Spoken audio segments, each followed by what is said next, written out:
Mostly महिलाओं की यही एक कंप्लेंट होती है, उन्हें थकान सी महसूस होती है। पूरे दिन उनकी बॉडी जो है थकी थकी रहती है, उन्हें काम करने की इच्छा नहीं होती है।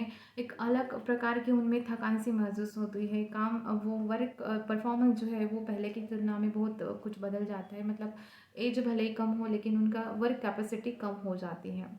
ये वन ऑफ द साइन होता है आयरन यानी कि खून की कमी का। साथ में खून की कमी आपकी इम्यूनो सिस्टम को भी कमज़ोर करा सकती है। और आपको पता ही होगा कि ब्रेन डेवलपमेंट के लिए भी आयरन जो है काफ़ी काफ़ी ज़रूरी होता है ब्रेन सेल्स के डेवलपमेंट के लिए। प्रेगनेंसी में इसीलिए एक्स्ट्रा जो है आयरन की टैबलेट दी जाती है। आयरन के डोजेस इनको कंप्लीट कराने दिए जाते हैं, क्योंकि बच्चा और जच्चा दोनों सेफ रहे। काफ़ी ज़्यादा हेवी ब्लड लॉस के कारण महिला जो है कोमा में भी चली जा सकती है। इसीलिए आयरन जो है जब तक कि आपके पीरियड्स चालू है, माहवारी आपकी चालू है, तब तक कि आपने आयरन पे कॉन्सेंट्रेट करना, हर एक महिला ने कॉन्सेंट्रेट करना बहुत ज़रूरी होता है। क्योंकि पीरियड्स के दौरान हमारा काफ़ी खून जो है कम हो जाता है शरीर से। साथ में यदि आप इनटेक मतलब डाइट में यदि आप आयरन रिच फूड्स नहीं रखते हैं तो ये डेफिशिएंसी सीवियर हो सकती है। आयरन डेफिशिएंसी एनीमिया काफ़ी सीवियर हो सकता है। अब हमें ये पता है कि आयरन किस में अच्छा है, लेकिन उसके साथ में आयरन के सोर्सेस हमें पता है, लेकिन एब्जॉर्प्शन पे भी वर्क करना बहुत ज़रूरी है। वैसे हमें पता है कि विटामिन सी यानी कि एस्कॉर्बिक एसिड जो है हमारे आयरन एब्जॉर्प्शन का इन्हांस करती है। लेकिन साथ में यदि आप नॉन वेजिटेरियन है तो नॉन वेजिटेरियन में क्या है कि जो मीट है, फिश है, चिकन है, इनका जो आयरन होता है, इनमें जो आयरन कंटेंट होता है वो बॉडी में बहुत रेडिली मतलब फास्टली एब्जॉर्ब हो जाता है।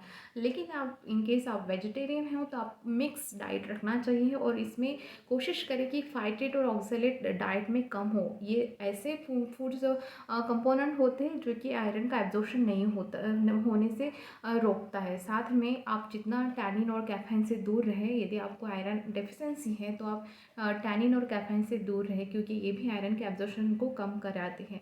गैस्ट्रिक एसिडिटी कहा जाता है कि आयरन की जो टैबलेट है खाली पेट लेना चाहिए, जबकि एसिडिटी हायर होती है हमारे पेट की। खाली पेट आयरन का एब्जॉर्प्शन जो है अच्छा होता है, इसलिए गैस्ट्रिक एसिडिटी यदि आपकी अच्छी है तो आपका आयरन एब्जॉर्प्शन अच्छा होगा।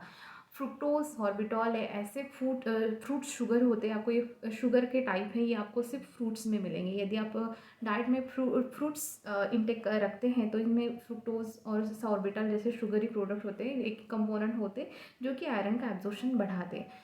यदि आप जिंक और मैग्नीशियम की यदि आप टैबलेट लेते हैं तो डेफिनेटली आपका आयरन जो है एब्जॉर्प्शन थोड़ा कम हो सकता है, क्योंकि ये दोनों के अपोजिट होते हैं। जिंक और मैग्नीशियम जो है आयरन का एब्जॉर्प्शन अच्छे से नहीं होने देते। यदि इसकी टैबलेट लेते हैं तो आपने डेफिनेटली इसका जो इनटेक है और बढ़ा देना चाहिए। देखिए, आयरन के एब्जॉर्प्शन के साथ साथ इंटेक के साथ साथ एब्जॉर्प्शन पे काफ़ी वर्क करना चाहिए। रोज़ाना एक आंवला आपने रखना चाहिए। जिस तरह से विंटर अभी आ रहा है, जिस भी मौसमी जो फल होते हैं और स्पेशली जो खट्टे फल होते हैं, इनमें आपको फ्रक्टोज और सॉर्बिटॉल अच्छा मिल जाएगा। तो ये यदि अपने डाइट में रखते हैं तो काफ़ी हद तक आप आयरन डेफिशिएंसी एनीमिया होने से आप खुद को बचा सकते हैं।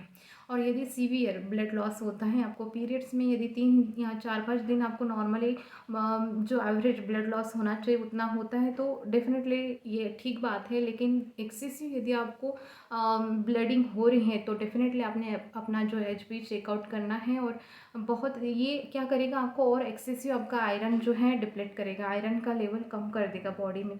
तो आपने ये